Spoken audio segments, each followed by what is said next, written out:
From India, we move further eastwards to Japan for a series of reports from Tokyo. Like Japan itself, Tokyo is almost impossible to describe without using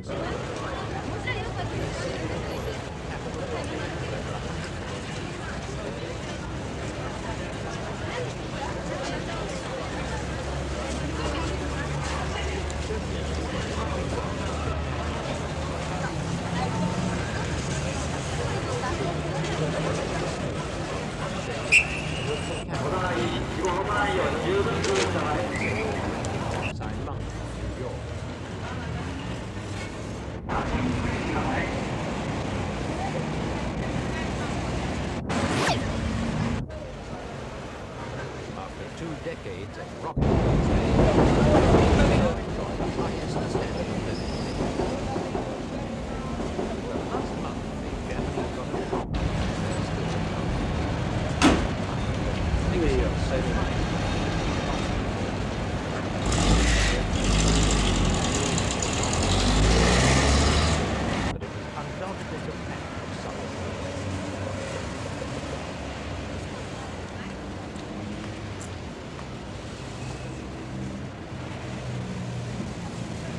say that the Japanese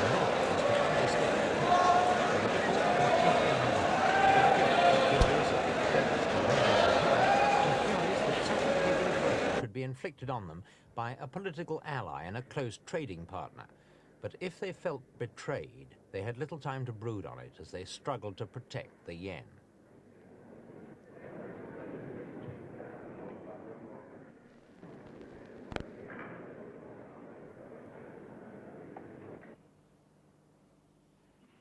The result of the American moves was to force the yen upwards, thus making Japanese goods more expensive in American markets.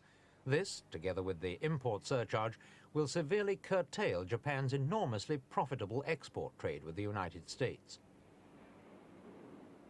Although Japan still has a labor shortage, thousands of young people who were expecting to get work in the electrical industry have now been told there'll be no jobs for them. The government has said it's prepared to spend up to £750 million to soak up unemployment and keep the economy moving.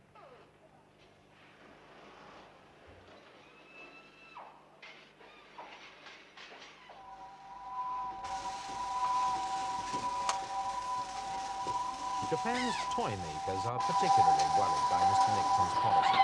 They believe the import surcharge alone could cut their trade with the United States by about 50%.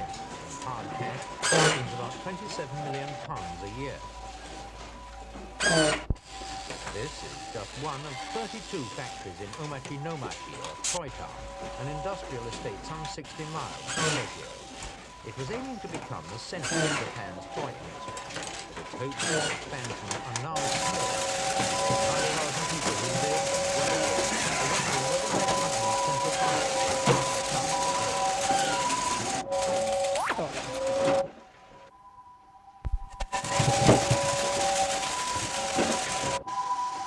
It's not just the small companies which are feeling the pinch. The picture's just the same at the top end of Japanese industry. Japan's biggest car manufacturer expects to see his sales drop by 5% this year, and probably by even more next year. But there's no let-up. These men are on compulsory overtime because their production rate has dropped below the required level. Japan's economic boom has been made possible not only by highly sophisticated production, but also by the Japanese way. On top of their weekly wage, these men get yearly bonuses, living accommodation, but not much structure in a year.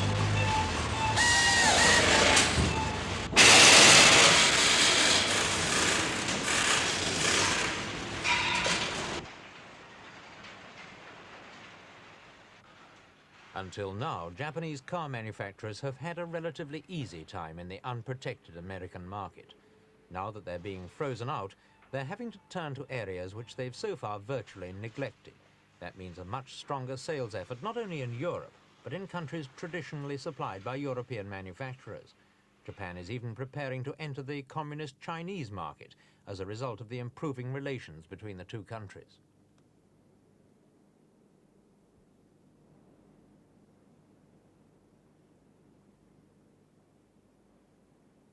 The Japanese are afraid that the present crisis will slow up the meteoric rate of expansion to which they've now become accustomed. But that progress has already thrown up its own special problems, problems which will have to be faced no matter what happens to the dollar or the yen. Chief among these is pollution.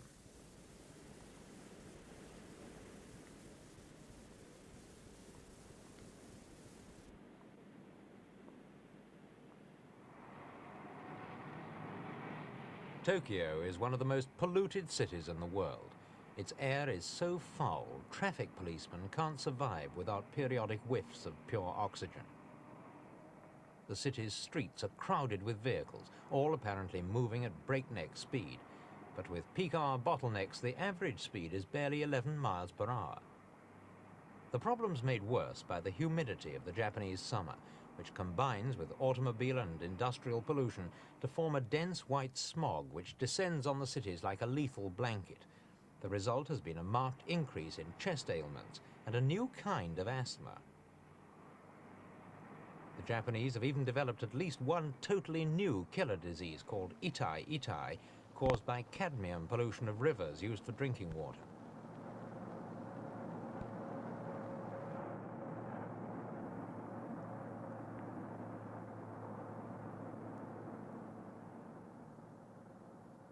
The government was slow at first to react to the dangers, but last year it passed 14 new laws clamping down on polluters.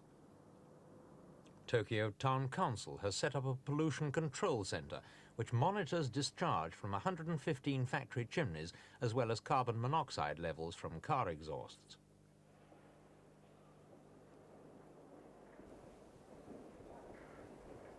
.07 高知屋 0.09 英検世田谷板橋ともにゼロです。荒川 0.02 江戸川はゼロです。八王子 0.02 杉並 0.01 です。 The Tokyo Electricity Company has equipment fitted to its chimneys to check the amount of pollution it's causing. The level is monitored round the clock in the company's own control room.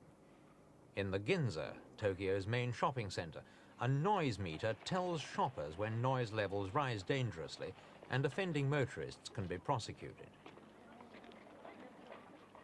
But in spite of these measures, the basic level of pollution is so intense that the authorities have found the only really effective way to reduce it is to ban cars altogether from the city's streets.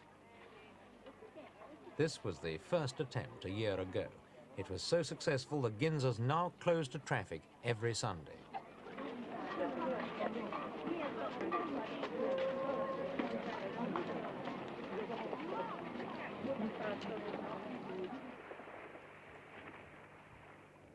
It's not just the atmosphere that's polluted in Japan. This is Enoshima Beach, less than 40 miles from Tokyo. It's got a safe, shelving beach which would be ideal for children if the water were not so befouled with oil sludge and industrial waste.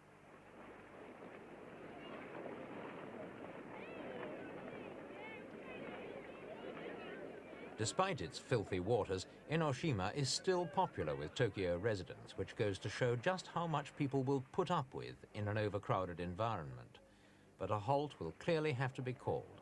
The government's own regulations stipulate that water for bathing must be clear enough to allow a newspaper to be read underwater at a depth of 30 centimeters. At Enoshima, newsprint is illegible in 22 centimeters of water.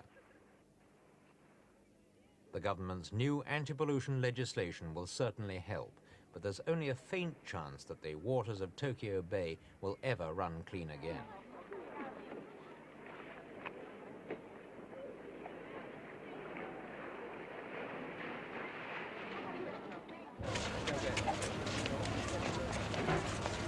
Living in Japan means learning to be one of a craft, and a disciplined craft.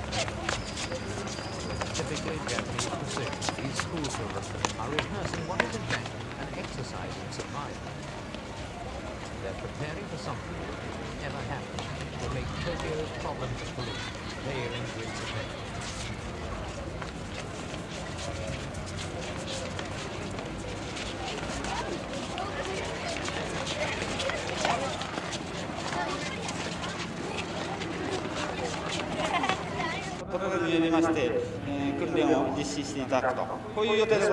Giving instructions それから on how to 10 survive. 時15分になりまして、本部から避難命令が参ります。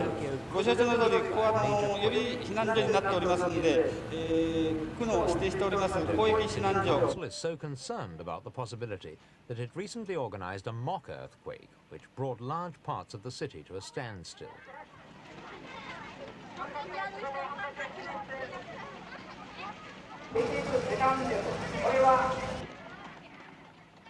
The exercise was made as realistic as possible, and to drive the message home, it was held on the anniversary of the great earthquake of 1923, in which 143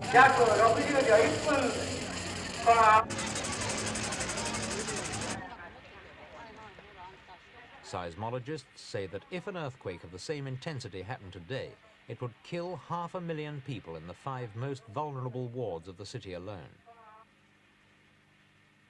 The experts disagree about when the next big quake will come. Some say it'll be this year, others say it won't start until 1978. But they all agree that one is on the way. There have been 3 serious tremors in the last month alone.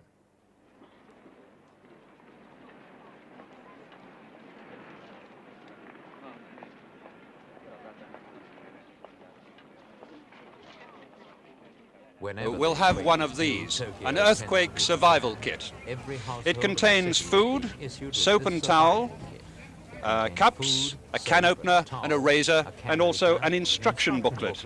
The main message of the booklet is to get out in the open as quickly as possible. And it also warns that people should take with them not money and jewelry, but food and a transistor radio.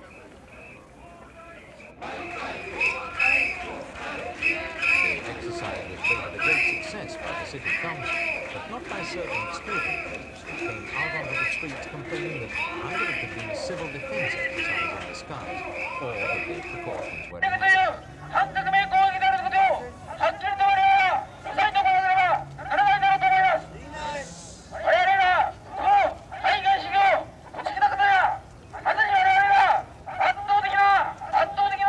One man who was against the operation worthwhile was Mr. Minogue, Tokyo's city governor. What do you hope to be able to do with exercises of this kind? Yes, in the first place, fire must be stopped. That's the most dangerous matter is fire. If there is no fire, then almost all is all right. Do you hope to save lives with exercises like this? Yes. Thank you very much. The biggest killer in earthquakes is not falling buildings, but fire, and the dangers greatest in areas with narrow streets and wooden buildings, especially since most Japanese homes are heated by paraffin stoves. The government's now approved a new safe stove and banned all other designs.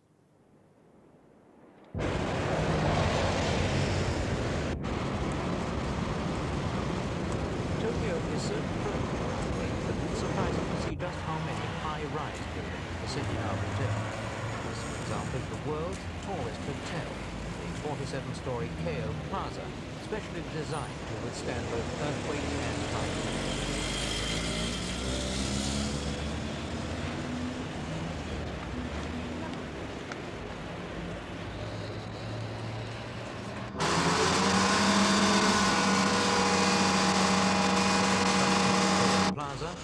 Buildings like it is further proof of Japan's supreme confidence in its ability to produce the technology it needs in order to solve its problems, whatever they may be. In this report, we've taken a brief look at 3 of those problems. An economic one, an ecological one, which they'll probably be able to contain if not completely solve, and a geological one to which, unfortunately, there is no real answer.